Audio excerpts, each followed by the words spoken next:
d'avoir tes 2 latéraux qui sont capables de rentrer intérieur et de trouver des passes pareilles, c'est incroyable. Donc ça, la qualité de passe de Murillo, ça a été assez impressionnant, mais on l'avait un peu senti déjà l'an dernier. Et il y a quelque chose d'autre qu'on va voir sur cette action-là, c'est la faculté qu'il a de mettre du mouvement et donc d'accélérer le jeu par la course. Je me déplace, je cherche, voilà, 1, 2, 3, et surtout, j'ai la qualité technique, pied gauche, de donner un ballon dans le tempo parfait. Le ballon, il est parfait. Là, il ne peut plus parler, le pauvre. J'avoue qu'on y croyait, mais je ne croyais pas que ça allait à tourner comme ça. Bienvenue à tous, bienvenue dans la Minute Tactique. On est de retour avec mon ami et compadres Gringo. Comment il va, mon ami? Très très bien, vraiment hâte que la compétition commence parce qu'on a vu vraiment beaucoup de belles choses là. On est de retour de la Ligue 1. J-5 avant le retour de la Ligue 1 et dernier match de préparation. Au sommaire du jour, les gars, on va rentrer un peu dans l'aspect tactique avec la notion de pressing et contre-pressing. On a vu des choses très intéressantes là-dessus et on a envie de vous en parler. Il y a aussi des grands gagnants. Alors là, il y a vraiment des joueurs qui ont sorti leur épingle du jeu et pourtant on les avait mis à la cave. Et bien évidemment, on fera une conclusion qui concernera le début du championnat. Naïm, on va rentrer dans le vif du sujet. Bon, l'Olympique de Marseille a gagné 3-1 face à Augsbourg. On était dans le dernier match de préparation. On a été habitué à voir des matchs Marseille-Juventus, Marseille-Milan. Leverkusen. On tempère un peu ces matchs de préparation parce que l'adversité était moindre par rapport à ce qu'on a connu dernièrement. Mais est-ce que c'était réellement le plus important ? Non, au contraire, je pense que c'était vraiment très ciblé d'avoir des équipes moins fortes pour pouvoir avoir plus de temps pour mettre en place ce que veut faire l'entraîneur. Et en plus, finalement, c'est ce qu'on se dit souvent, ce genre de match, ça représente beaucoup plus ce qu'on va jouer durant la saison que des matchs face à des grosses équipes, parce que des équipes qui vont nous dominer ou qui vont vouloir faire du jeu contre nous, on peut les compter sur le doigt d'une main, je pense, pendant la saison. Et on a envie de voir ça. Et on va rentrer direct dans le vif du sujet. On vous a sorti quelques séquences de matchs, notamment sur la partie pressing et contre-pressing. Et il y a bien évidemment deux joueurs, pas que deux joueurs, j'ai envie de dire. On a mis en avant notamment Kondogbia, Højbjerg, mais dans ce match, il y a eu aussi énormément de pressing de Mumbagna, d'Amin Harit, de Quentin Merlin. Le milieu de terrain travaille énormément. Et là, on le voit, Naïm. À la perte du ballon, ouais. À la perte du ballon, dans des petits périmètres, on voit comme ça resserre fort, tu vois, toute la détermination qu'a mis Højbjerg sur cette action. Le petit coup d'œil, dommage, c'est un peu long, mais vraiment, ce qui a été marquant, c'est l'agressivité qu'il a mis directement à la perte du ballon. Et ce qui est important, Naïm, c'est que Højbjerg, il fait partie des joueurs en première ligue, mais c'est totalement ce qu'on vient de voir, qui récupère le plus de ballons sur le contre-pressing. Il a été recruté vraiment pour venir intercepter les ballons. Ouais, on le voit, il a la science du jeu, la lecture du jeu. Il sait quand il doit partir fort parce qu'il y a une possibilité de récupérer le ballon.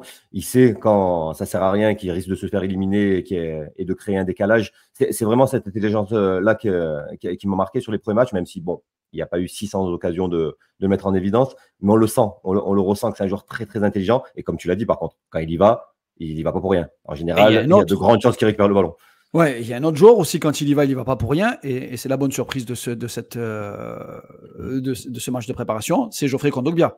Et on le voit sur cette action, il lance encore un pressing, il agresse son adversaire, il va chercher, et ça permet de récupérer finalement le ballon très rapidement.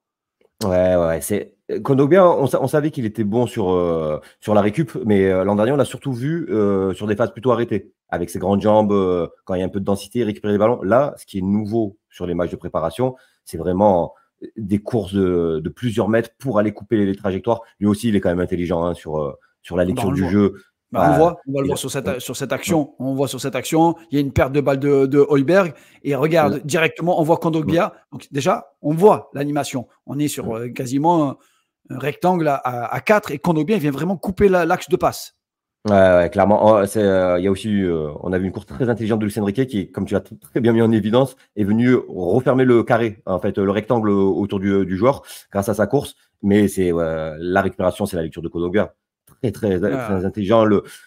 On avait beaucoup mis en avant, toi et moi, quand Derby a signé. Là, l'action. On le schématise parfaitement. C'est perte de balle, 4 joueurs autour du porteur de balle et un qui vient fermer l'angle de passe.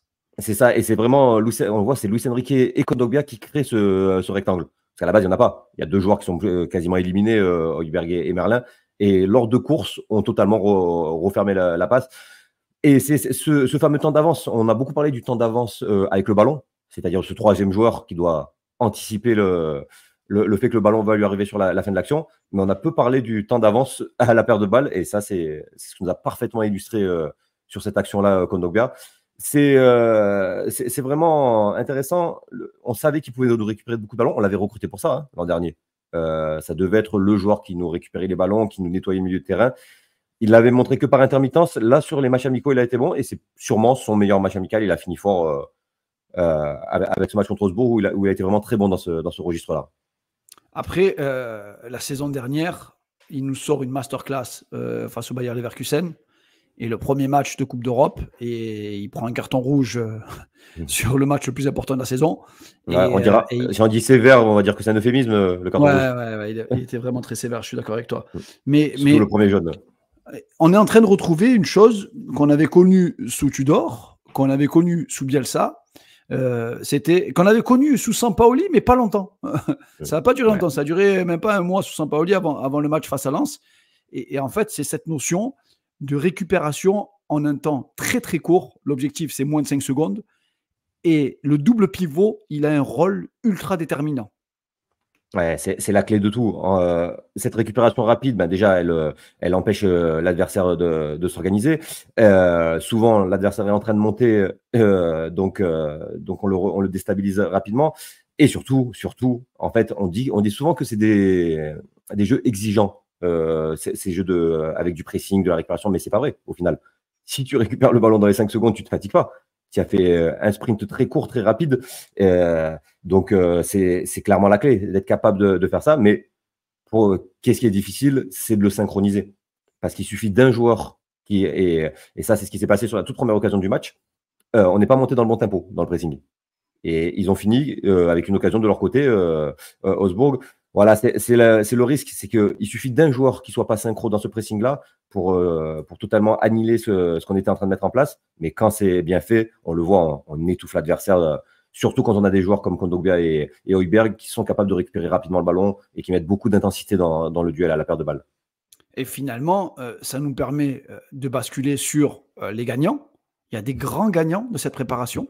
Avant de vous montrer la vidéo, on a quasiment cité 4 joueurs qui pour la plupart des supporters, restent sur des échecs. Donc, que ce soit Kondogbia, Luis Enrique, Quentin Merlin, et à moindre mesure Murillo, qui était un des joueurs quand même qui avait un peu surnagé malgré des pépins physiques. Mais bon, c'était un joueur quand même qui avait fait des choses intéressantes. Là, sur la vidéo, on voit vraiment l'importance de Kondogbia dans le double pivot, et surtout, aujourd'hui, il y a un joueur qui est en train de s'affirmer, c'est Murillo. C'est Murillo. Alors dans ce que tu viens de dire, c'est vrai que tu as bien fait de nuancer Murillo. Lui, c'est plus le fait qu'il est moins joué par rapport aux blessures, par rapport au fait qu'il ait commencé remplaçant de Klose. Mais on sentait déjà qu'il est... Moi, j'ai toujours dit l'an dernier que je le trouvais supérieur à Klose dans le sortie de balle et dans le jeu court. Et même défensivement. Dans beaucoup de domaines, il était supérieur à Klose. Et là, ce qu'on a vu durant ces matchs amicaux, et principalement contre Augsbourg, c'est vraiment sa qualité de passe. C'est là, la première occasion, c'est une ouverture de numéro 10. Et on voit, il a l'opportunité, si on s'arrête juste ici, juste un peu avant, on va revenir juste quelques secondes avant, il a l'opportunité soit d'écarter sur Greenwood, ou soit rechercher une passe un peu plus difficile dans le cœur du jeu à Amin Harit, parce qu'il y a une vraie relation sur le trio. Murillo, Amin Harit et Greenwood, c'était l'axe fort sur ce match-là. Et dans ce sens-là, c'est Murillo pour Harit et Harit pour Greenwood. On s'est même posé la question, toi et moi, on a dit, mais pourquoi il ne veut jamais écarter sur Greenwood? Et en fait, en y réfléchissant bien, le système voulu par De Zerbi, c'est Harit qui doit être trouvé dans le cœur du jeu, ce qui permet à Harit de s'appuyer sur Greenwood qui arrive lancé. Et Amin Harit attire un joueur, ce qui ouvre l'axe pour Greenwood. Et comme il a une qualité de frappe assez exceptionnelle, ça permet vraiment de le mettre dans les meilleures dispositions. Mais là, il y a une autre palette. Et là, il faut avoir une qualité technique, ce que ne peut pas malheureusement faire Meïté. C'est d'être capable, par la passe, de trouver directement l'attaquant. Ouais, Et là, on voit. c'est même assez exceptionnel pour des latéraux. Et là, on l'a mis en évidence avec, Murillo sur cette première occasion. Mais c'est des choses qu'on a beaucoup vues avec Merlin pendant les premiers matchs. Et Ah oui, oui, donc, oui. Oui, oui. d'avoir tes deux latéraux qui sont capables de rentrer intérieur et de trouver des passes pareilles, c'est incroyable. Donc, ça, la qualité de passe de Murillo, ça a été assez impressionnant. Mais on l'avait un peu senti déjà l'an dernier. Et il y a quelque chose d'autre qu'on va voir sur cette action-là. C'est la faculté qu'il a de mettre du mouvement et donc Ouais, d'accélérer le jeu par la course. je me déplace, je cherche, voilà, 1, 2, Exactement. 3, Mm. et surtout, j'ai la qualité technique pied gauche de donner un ballon dans le tempo parfait. Le ballon, il est parfait. Exactement. C'est plus encore, bon, c'est pas pour dénigrer Moumania hein, qui a fait tout ce qu'il fallait dans cette action-là, mais c'est vraiment la passe qui fait toute la différence parce qu'après, c'est terminé. Le gardien ne Ah peut oui, plus oui, rien c'est la faire. qualité de passe, elle est parfaite.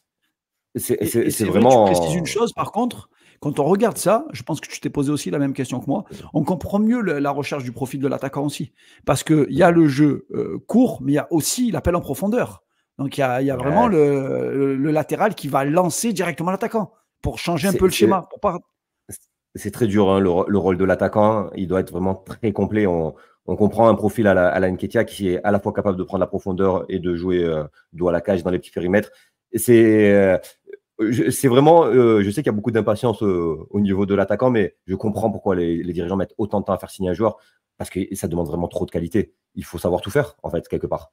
Ah oui, il faut savoir jouer dos à Pour jouer l'appui, ce. dos à la cage, il faut savoir décrocher au bon moment aussi, il faut savoir venir défendre, parce que Moumbagna a fait d'énormes courses défensives, et il faut être capable de demander sur la profondeur quand un des latéraux ou un des centraux peut tenter du jeu long. Donc c'est vrai que, et on le voit, l'importance, comme tu disais tout à l'heure, sur cette action-là aussi de Murillo, c'est qu'il faut avoir une vraie qualité technique. Parce qu'il nous prend prise de risque tout le temps. Cette passe-là, vraiment, quand on voit ici le positionnement des joueurs, ça peut paraître simple vu de l'extérieur comme ça, mais je peux t'assurer que ça l'est pas du tout. Elle est Vraiment, risquée, elle est très compliquée. Elle est très compliquée. elle est risquée, elle est difficile, mais elle est surtout utile. Vraiment, il a Ouais. créé quelque chose par cette passe-là. Et Murillo, c'est vraiment un très bon joueur. Je le trouve très sous-estimé. On va voir s'il peut être capable de répéter ça sur toute une saison. Mais moi, je le trouve vraiment très bon. Il est costaud dans le duel défensif, il va vite. Et donc, il a cette intelligence de jeu et cette qualité de passe. C'est un très bon pendant à Merlin dans un style un peu différent, mais qui est aussi capable de faire beaucoup de choses dans la construction du jeu. Et donc, je vois qu'on parle beaucoup d'un latéral droit qui devrait arriver après les JO. Ouais, mais finalement, bon, abondance de biens ne nuit pas, il paraît. Mais moi, je peux démarrer la saison sans problème avec Murillo. Ah oui, il n'y a pas de souci. Et comme on dit, on parlait de Murillo et le joueur qu'on veut mettre en avant aussi, hormis Merlin. Merlin, on en a déjà parlé abondamment, et Luis Enrique aussi, on avait déjà parlé de son apport sur le couloir. Mais Kondogbia, cette action, elle montre parfaitement qui était Kondogbia avant de venir à l'OM. Kondogbia de l'Atlético, l'Inter de Milan, et qui n'était pas la saison dernière, où il l'a fait très peu. C'était le seul match face à Leverkusen. On a vraiment trouvé un Kondogbia qui était vraiment au-dessus du jeu. Et là, cette action, désolé pour la qualité de vidéo, les amis, mais ça ne vient pas vraiment de nous, ça vient du réalisateur en iPhone. Mais cette action, elle est symptomatique. C'est qu'il a 3 solutions. Il peut s'appuyer. Et il va nous faire... il va tourner sur lui-même, il va éliminer 2 joueurs. Il lance Merlin. Et là, c'est le but. Hein. C'est Merlin qui, pareil, qualité de passe de Merlin dans l'intervalle entre 2 joueurs. Elle est un peu longue, mais la vitesse de Luis Enrique, s'il prend conscience qu'il a des qualités exceptionnelles, Luis Enrique, et il a marqué des points aussi hein, dans les matchs amicaux, parce qu'il a marqué des buts. Il répète les efforts, il se bat énormément. Il manque juste le déclic de comprendre qu'il faut qu'il ait de la personnalité. Ouais, elle est intéressante cette action parce que justement, après avoir fait un long point sur Murillo, on a les 3 joueurs dont on voulait parler sur la même action. Kondogbia, on a parlé de sa récup, mais on voit qu'il est capable. Là, ce qu'il a fait sur cette action-là, la prise de risque, elle est maximum. Il fallait vraiment. La prise de risque, elle est incroyable parce que là, on est vraiment sur. On se la remet, l'action, mais il est entre 2 joueurs, quoi. Et gros pressing, il perd le ballon, c'est but. Hein. C'est but, clairement. C'est but, mais on se rend compte que ça a fait but de l'autre côté. La passe de Merlin, elle est intelligente, mais elle est bien lue par le défenseur central qui, bon, a bien lu la trajectoire de passe, mais apparemment n'a pas bien vu où était le ballon. Et donc, bon, Merlin, c'est vrai qu'on n'appuie pas beaucoup dessus parce que, bon, en fait, toute la préparation, il a été bon. Et ça a été le meilleur sur les premiers matchs. Donc, on attend beaucoup de lui maintenant, après une saison très difficile. Moi, ce que je reprochais à Merlin, c'était vraiment, je me disais, un joueur aujourd'hui dans le foot moderne en Ligue 1, un arrière latéral qui ne va pas vite, ça me paraît compliqué. Sauf qu'entre-temps, il s'est passé quelque chose d'improbable. C'est qu'on a eu un entraîneur qui a totalement modifié son positionnement. Il joue pas arrière latéral, Merlin. On l'a vu jouer 6 dans les premiers matchs. Là, on a carrément vu prendre le rôle qu'avait Unai sur les premiers matchs. Il était très haut sur le terrain, il est plus dans le cœur du jeu. Et là, par contre, toute sa qualité technique, toute son intelligence de jeu, toute sa qualité de passe ressortent. Donc, oui, Merlin, clairement, pour moi, le grand gagnant de la préparation. Et Luis Enrique, tu en as bien parlé. J'allais te dire juste avant, c'est ce qu'on ressentait. Enfin, c'est ce qu'on ressentait nous l'année dernière avec Merlin, c'est que qualité de passe bien au-dessus de la moyenne, intelligence de jeu bien au-dessus de la moyenne, mais qualité athlétique bien en dessous de la moyenne pour ce poste. Donc on s'était posé la question, Merlin latéral gauche, impossible à l'OM, surtout quand tu dois couvrir 40 mètres dans ton dos. Et je pense que De Zerbi, quand il a analysé tous les matchs, il a dû se dire, oh, lui, il a un jeu un peu espagnol dans le cœur du jeu, il a une réflexion, une qualité. Il y a des gars sur les réseaux sociaux qui me l'ont comparé à Kimmich, pas à l'OM, mais dans le positionnement, passer de latéral à dans le cœur du jeu, et avec être bas sur les appuis, et c'est pas quelqu'un d'athlétique, et finalement, il peut te couvrir l'ensemble du poste. Il peut te couvrir le poste de relayeur, de récupérateur, et le poste de milieu offensif, et le poste de latéral gauche à la paire de balles. Donc c'est le fameux troisième joueur tant attendu par le coach. C'était pas une recrue, mais c'était Merlin, en fait. Ouais, la question se pose légitimement de savoir, est-ce que, comme tu l'as dit, il a dit, c'est ce joueur-là, donc je vais changer ma façon de jouer parce que j'ai le joueur qui est capable de le faire, ou est-ce qu'il avait prévu de jouer comme ça et Merlin était juste la perfection pour faire ce qu'il veut faire. Bon, ça, on ne sait pas, mais le résultat sera bon, quoi qu'il arrive. Et il y a un joueur dont on parle très peu depuis le début, mais qui est indispensable à ce que fait Merlin, c'est Brassier. C'est Brassier parce que il lui couvre, en fait, c'est lui qui couvre le poste d'arrière gauche quand Merlin se déplace dans l'intérieur du jeu ou joue très haut. Et Brassier, mais dans tous les duels, il a été monstrueux. On en parle peu, hein, parce que finalement, on a eu peu à défendre. Mais ouais, parce qu'on n'a pas eu d'adversité vraiment forte en face. En plus, mais c'est ce qui nous avait été vendu par notre ami de Brest, le fait qu'il soit vraiment très très fort dans les duels au sol, et il l'a montré. Vraiment, tous ces ballons entre deux. Et donc, il sera absent pour le premier match, mais son remplaçant a fait une très bonne mi-temps aussi dans l'intelligence du jeu. Il anticipe bien. Il est passé à un moment donné, il a récupéré un ballon en anticipant bien, en passant devant son attaquant. Il semble pas gêné avec le ballon. Donc voilà, on a deux recrues dont on parle très peu, mais qui seront peut-être très très importantes dans l'année.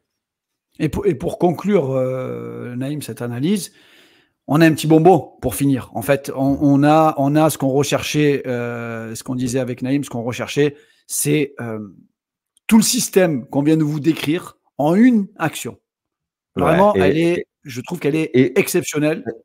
Et on peut même rajouter ce qu'on a décrit dans la toute première analyse qu'on avait fait contre Toulon avec De Zerbi. Il y a vraiment, là, on va voir, il y a tout. C'est-à-dire Balerdi qui prend le temps d'aspirer l'attaquant. Donc là, il s'est trouvé sur le côté. On fait du jeu court. Voilà, du jeu court de déplacement. Et là, une paire de Heuberg, c'est celle qu'on vous a montré tout à l'heure. Serré, il y a du pressing fort, on récupère de suite le ballon et on continue sur du jeu court. Voilà, là, c'est ressorti. On se dit, bon, on va être enfermé, on va être obligé de dégager à un moment donné. Et non, bon déplacement, jeu en une touche. Là, et mais Murillo il se retrouve encore enfermé, mais maîtrise technique, intelligence, déplacement de Murillo. Et là, accélération, tout en une touche. Cette action, elle est juste incroyable. Je veux dire, c'est un match cette action Vélodrome, on sait que le stade se lève. Et là, on se dit, wow, ça y est, on a retrouvé du Bielsa, on a retrouvé du Sampaoli dans la bonne période de Sampaoli, on a retrouvé aussi du Tudor dans l'agressivité à la paire de balles. Donc on se dit, enfin, on a le mix des trois entraîneurs qui nous ont, entre guillemets, fait le plus vibrer, peut-être avec Guéretz aussi. On a retrouvé cette prise de risque maximale, peu importe la surface sur laquelle on est sur le terrain, cette agressivité dans la récupération et cette intelligence de jeu. Et cette intelligence de jeu aussi, dans le timing. Passe au bon moment. Dans le timing, dans le déplacement et de la maîtrise technique. C'est-à-dire, à part la passe d'Heuberg, parce qu'il y a eu un pressing fort aussi, il est vraiment collé, limite poussé au moment où il fait la passe. À part celle-là, tout le reste de l'action, il y a une grande maîtrise technique, parfois dans des très très petits périmètres. Ce que fait Murillo pour sortir du pressing, c'est fort. Ce que font les 3 sur la fin, dans un petit périmètre à une touche de balle, c'est fort. Donc, ah oui, cette action, elle est juste magnifique. Comme je disais, c'est Augsbourg, c'est un match amical.